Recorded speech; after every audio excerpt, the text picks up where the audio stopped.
اعوذ باللہ من الشیطان الرجیم بسم اللہ الرحمن الرحیم وَلَقَدِ اسْتُهْزِئَ بِرُسُلٍ مِّن قَبْلِكَ فَأَمْلَيْتُ لِلَّذِينَ كَفَرُوا ثُمَّ أَخَذْتُهُمْ فَكَيْفَ كَانَ عِقَابِ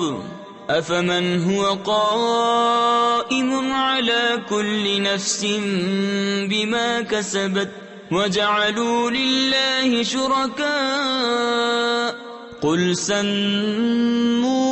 أَمْ تُنَبِّئُونَهُ بِمَا لَا يَعْلَمُ فِي الْأَرْضِ أَمْ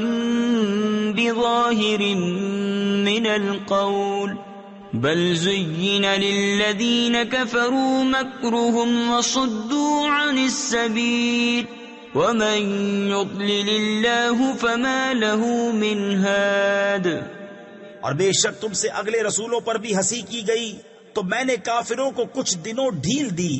پھر انہیں پکڑا تو میرا عذاب کیسا تھا۔ تو کیا وہ جو ہر جان پر اس کے اعمال کی نگہداشت رکھتا ہے اور وہ اللہ کے شریک ٹھہراتے ہیں،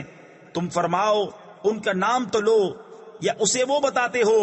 جو اس کے علم میں ساری زمین میں نہیں، یا یوں ہی اوپری یعنی بے معنی بات،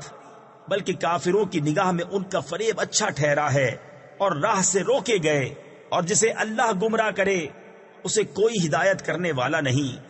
صدق اللہ العظیم۔